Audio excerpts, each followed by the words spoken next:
Hi there. How are you today?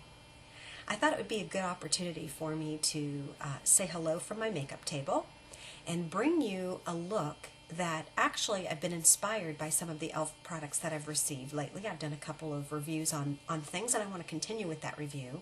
And right now I have a little bit of glitz and glam on because I am going to be going from my daytime routine into a nighttime routine. In other words, a happy hour type situation. And I thought it was a good time to show you some of these products and also how you can take a day makeup and kind of then transition to into the way that I go about that is that I will build my makeup for the daytime a little stronger, knowing that I'm going to be going out that night. Now, this is a palette that I've not used before, and it's called Happy Hour. How about that? It's perfect. And it kind of has some of these beautiful tones in berry colors and some pinks, navies. You've got some sandy taupes and a purple. I think it's going to be really super fun to use. Again, it's my first time trying this out, so we're in this together. I did show you another palette, however, in the last tutorial, and I said that I absolutely loved it. And I do. It really, really is a gorgeous palette. So what we're going to do to really deepen the eye right now is I think it might be fun to try something really strong from this palette and just go for it. So I'm going to try this purple.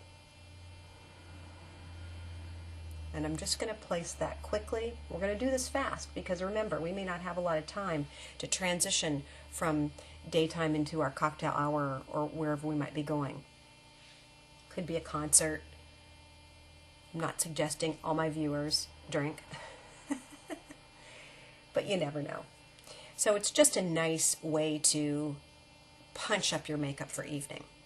Now I think what I'm going to do is go into this blue. It's kind of a periwinkle, and I'm going to place it right in this crease. And then I'm going to follow up with a little bit of, I'm sorry, I don't think you can see, with a little bit of the charcoal. So I just used the periwinkle in the crease of my eye, and now I'm just going to tap this in a V formation right at the edge of my eye. So again, in a V.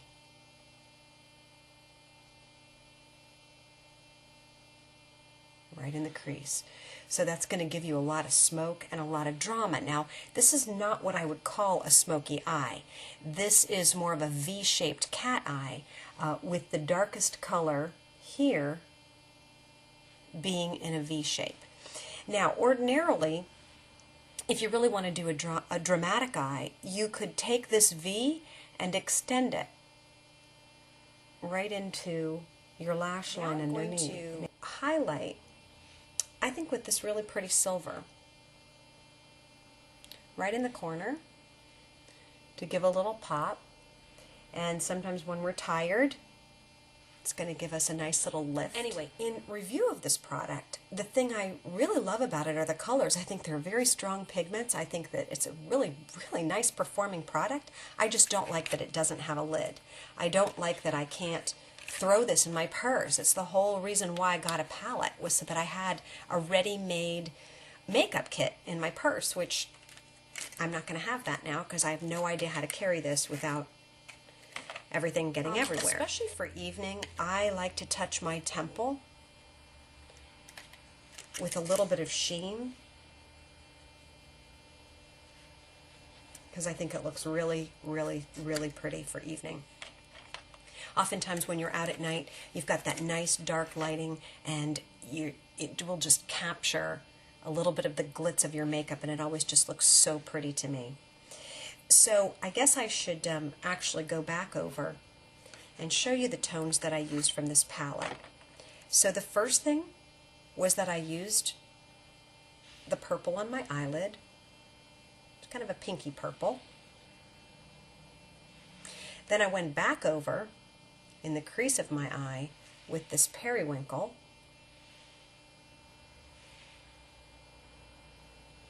So you can see the different tonalities of it. And then I went into a V shape on the corner of the eye, and again, you can extend it here if you like, into the corner in a V shape with this smoky charcoal, which is very, very pretty. Loving that. So you can kind of see how it all is a gradient shade from lightest to medium to dark. And that's really the way you want to do your eyes. You want to do lightest to medium to dark around the edges. That's really the key to any successful makeup when you want to really define your eyes. It is, again, called Happy Hour, which I love the name, and I'm already happy using it, so that's good. Now I'm going to use a darker lipstick for evening. Even though I do have a darker eye, sometimes I like the idea that we're going to be using a dark color with dark eye makeup. It's very, very dramatic. So you can see that's a really nice color story. I like to place the lipstick first, and then I like to line. Because then you're not dragging a lip pencil over dry, dehydrated lips. And this helps to better serve the actual natural shape of your mouth. I'm really liking the creaminess of it. Is just so nice. It's really a cross between a cream lipstick and a stain, which I like a stain. I like both of those things. So I'm going to go back in and I'm going to use a pencil called Bark. Now I did review these pencils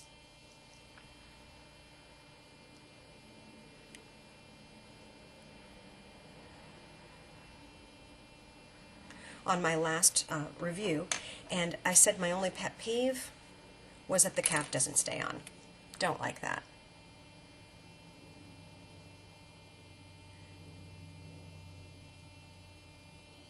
I probably take the most amount of time with my lip liner.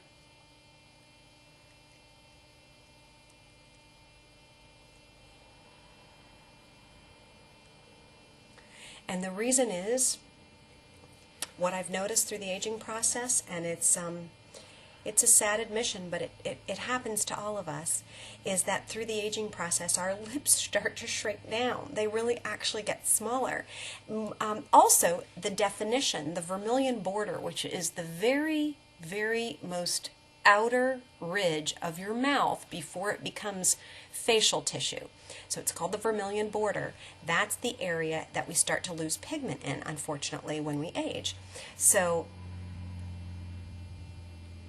when you line your lip, really try to look for that ridge. A lot of women will not take advantage of their full mouth because they've lost the pigment, so they don't realize that really is their natural lip line.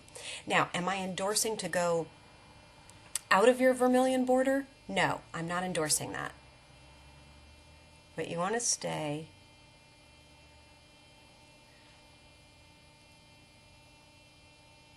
right there on the top of it and ride that line as close as you possibly can before it becomes facial tissue. As I've said, I am a permanent makeup artist, so I tattoo lip liners onto clients, and it's a really cool, really neat technique, especially when you've lost so much pigment in your mouth. It's called Seductive. And really, I am pretty much ready to go from daytime right into evening, with maybe the help of a little brighter cheek. I always feel like when I have a brighter cheek, I probably do a little brighter cheek than most women feel comfortable with. I like it because I don't take the sun anymore, and I think that it's quite a youthful look to have a pretty nice apple of your cheek, and that it kind of makes your eyes open as well. So I'm not a big person for, I'm not a big fan of placing blush way back here and having all of this luminescent. I like some color here because I think that it makes me look more well-rested and a little more sun-kissed. So that's it. I will go quickly back and say, loving this palette. The colors are beautiful, the pigments are rich and intense, the shimmer is shimmery. Just not a fan of the fact that it doesn't have a lid. That's really it. but it was $5. So what are you going to do? I guess when I travel, I'll just wrap a tissue around it, which is so tacky. Hate that. Again, I am in love with these lipsticks. They are absolutely incredible for the money. Really incredible for the money. $1 for a lipstick that performs like this, I think they may have a customer for life this way. And then again, I went back through and over my lipstick with a lip pencil called Bark. And I will... So it's just going to define, and there you have it. Now, you can always put on a little gloss. I usually, when I'm going to, especially to happy hour or out socially, I will put on my darkest lipstick first. And then as I eat and I talk and I drink and it starts to wear off, rather than reapply the same color, I then go back into the center, and that's when I put my gloss on. So I don't usually leave the house with a gloss, because gloss has a tendency to travel. So I want the traveling to not happen over a full, fresh lipstick. So ordinarily I don't gloss. I gloss later in the night, and I don't have to even look in the mirror to do that. So it's kind of like a little laziness on my part. Anyway, thank you very much for watching, and I'll be bringing you some more reviews on other products. If you have any suggestions or products you want me to try, and then kind of tell you what I think about them, I really honor the chance to do that. And I'm having so much fun bringing these tips and tricks and reviews to you. I can't tell you. And if you're watching, I happen to know that you love makeup as much as I do. I'll see you next time.